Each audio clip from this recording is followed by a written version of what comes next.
E aí galera, beleza? Bem-vindos ao Vegetal Vermelho. Hoje eu vou tentar ter uma conversa com a Paola Carosella. Amigos,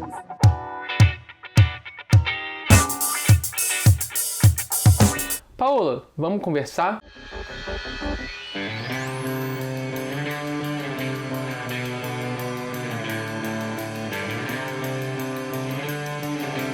Eu acho que o veganismo ele tem essa imagem muito problemática porque as pessoas que costumam ter mais repercussão, em geral, são veganos liberais que têm um discurso muito incoerente, que vão defender produtos industrializados, que eles acham que a gente vai se emancipar com algum hambúrguer estranho feito por algum tipo de indústria. E a Paola costuma ter muita treta porque ela critica esses tipos de produtos e a impressão que isso dá é que há uma associação entre esses produtos de origem vegetal com o próprio movimento vegano. Mas eu queria, e eu acho que a Paola já começou a entrar em contato com isso, porque eu vi essa semana ela compartilhando o perfil da Sapa Vegana e de outras pessoas que trazem um debate muito importante, mas existe um veganismo anticapitalista e popular que está trazendo debate em todos esses sentidos que você coloca no seu programa de TV. Eu queria dizer que eu sempre admirei a figura da Paola, mas eu sou um militante vegano, e um militante vegano que não cai em nenhuma dessas incoerências que você coloca, né?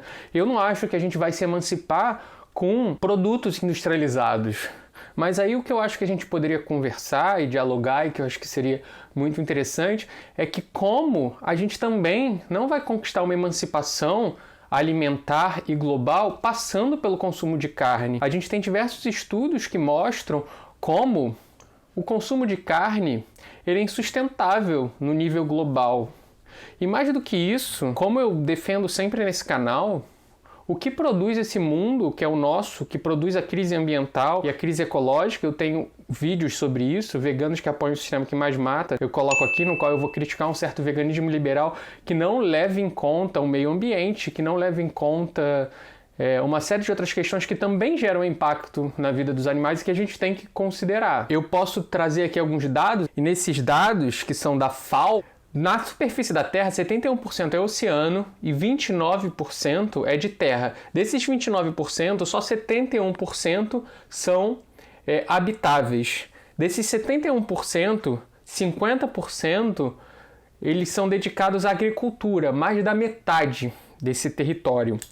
Desses 50% dedicados à agricultura, 77% é para produtos de origem animal e 23% para vegetais e outras coisas nesse sentido. E aí que vem o que é mais chocante, que esse 77% de terra corresponde apenas a 18% das calorias. E aqueles 23% dos vegetais, eles correspondem a 82% das calorias na média global. Então a gente tira 82% das calorias necessárias para a gente desse pequeno registro de terra. Além disso, a ideia de que a gente precisaria de proteína e que existiria alguma proteína mágica, ela é equivocada. A maior associação de nutrição do mundo já mostrou em artigos de revisão científica que é saudável ter uma alimentação 100% vegetal em todas as fases da vida. O mito da B12 é um mito, porque a B12 não tem magicamente algum produto de origem animal, ele é produzido por bactérias no solo. Eu já falei sobre isso em outro vídeo, que eu vou botar o link aqui, não vou desenvolver isso, mas também não existe nenhuma demanda mágica. A maioria da B12 que está nas carnes, ela vem de suplemento que os animais tomam e aí a gente consome da carne deles. A gente não, porque eu não consumo carne, né? Mas as pessoas que consomem carne. E a gente, enquanto vegano, a gente simplesmente toma o suplemento diretamente. E existem suplementos já que são feitos na nossa alimentação, a farinha enriquecida com ácido fólico, sal iodado. Esse tipo de alimento suplementado já é, inclusive, tema de saúde pública, debate, porque a B12 não pode entrar também. Qual é a diferença?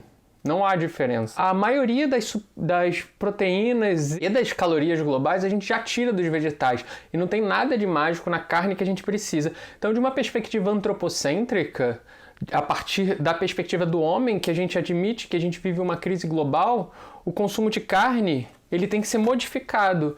Mas, para além disso, não é só o consumo de carne que tem que ser modificado, é um modo de relação com a natureza e com o alimento, que é um modo de relação ocidental. Então a gente também não pode, eu tenho um outro vídeo sobre isso, usar justificativa que outros povos consomem carne de maneira tradicional, logo a gente também pode. Isso é uma falácia, porque a perspectiva dos povos originários sobre o que é natureza, sobre o que é um animal e o que não é um animal, o que é um humano e o que é um não humano, é tão diferente da nossa que quando a gente fala que eles comem carne, é de outra coisa que a gente está falando. Eu tenho um vídeo sobre isso, como eu já falei, eu vou colocar o link e aí lá vocês se aprofundam nesse argumento. Então são várias questões que estão em jogo no consumo de carne que precisam ser revistas necessariamente, precisam ser revistas pelo nosso mundo capitalista global. Então a gente tem diversos estudos mostrando que o consumo de produtos de origem animal são, se não o primeiro, o segundo aspecto que mais causa impacto nas transformações climáticas que a gente está vivendo. A gente está consumindo produtos de origem animal que ocupam espaços. Esse foi apenas um exemplo que eu dei, mas tem vários. A quantidade de espaço que a gente gasta para consumir esses animais que a gente não tem necessidade, então a gente está destruindo a natureza. O Ocidente, esse mundo que é o nosso, que se organiza a partir de mercantilizar as coisas, que a gente vende produtos de origem animal e consome mais e cria um marketing em volta dessa imagem como se a gente precisasse. Isso produz a crise na qual a gente vive. Mas mais do que isso, um veganismo popular, como o que eu defendo e que como muitos camaradas meus defendem, ele tenta pensar uma outra cosmovisão de mundo, uma outra perspectiva radical na qual a gente consiga olhar para os animais enquanto tendo uma perspectiva, enquanto tendo uma demanda própria. Então a gente olha para aquele animal, a gente quer ver ali o que está em jogo naquele olhar daquele animal. Ele quer ser morto e a gente precisa matar ele, a gente tem essa necessidade. A gente vive num mundo que produz uma variedade tão grande de vegetais. Será que a gente precisa matar aqueles animais que não querem ser mortos? Eu tomo muito cuidado quando eu cozinho. Porque se vocês tivessem que ter criado essa vaca, convivido com ela o tempo inteiro e tomado a decisão de para se alimentar, o relacionamento que vocês teriam com esses pedaços de carne seria e é completamente diferente do que vocês têm hoje em dia.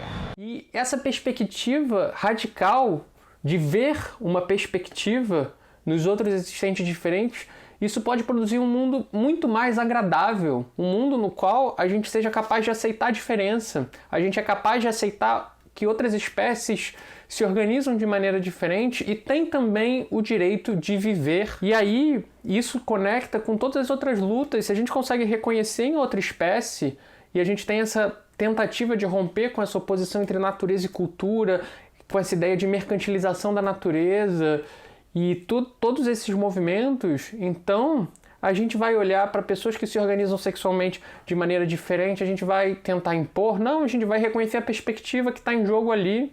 E a gente não precisa que aquela pessoa se organize igual a mim, da mesma forma com os outros povos que têm outras culturas, outras relações com a natureza, outras perspectivas. O problema do nosso mundo do Ocidente é que ele quer se expandir para o mundo inteiro e impor um único modo de vida para todas as pessoas, para todos os grupos. Então, reconhecer uma perspectiva no animal pode ser um movimento radical de reconhecer também uma perspectiva em diversas outras questões e expandir isso. E que a gente viva num mundo em que o diferente seja reconhecido enquanto diferente, não meramente tolerado. Não se trata da tolerância. A gente tem que construir junto com aquilo que nos desloca, que nos faz, que nos causa incômodo mesmo. Quando a gente vê alguma coisa que a gente não está acostumado e a gente não entende muito bem, a gente tem que reconhecer e tentar lidar com aquilo. O olhar de um animal traz essa inquietude. A gente não sabe exatamente o que ele está pensando, o que ele quer, mas a gente consegue perceber alguns movimentos. E esse tentar perceber esses movimentos que um veganismo radical pode trazer. E essa perspectiva ela é muito radical. Ela pode romper com o antropocentrismo e junto com o antropocentrismo ela pode romper também com a própria cosmovisão capitalista que organiza o nosso mundo.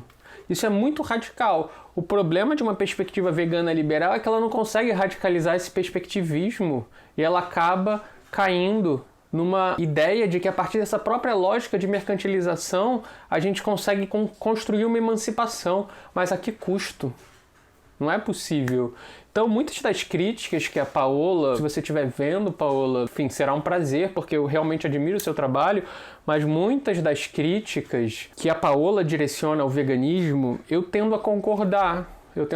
Com vários. Eu tenho um vídeo sobre a impressora de alimentos 3D, que eu coloco o link aqui, que eu fiz antes da polêmica que aconteceu há pouco tempo com a Paola. Primeiro, não é uma contradição em si mesma do veganismo consumir esse tipo de produto, porque, beleza, a ideia é que não haja pedaços de animais mortos no que a gente come, mas de toda forma também não é aquilo que um veganismo popular defende. A gente quer lutar por soberania alimentar, a gente quer respeitar os diferentes povos, as diferentes visões de mundo. Então é um pouco por aí. Espero que vocês tenham gostado do vídeo. Espero que a Paola de repente assista, não sei. E quem sabe a gente troca uma ideia.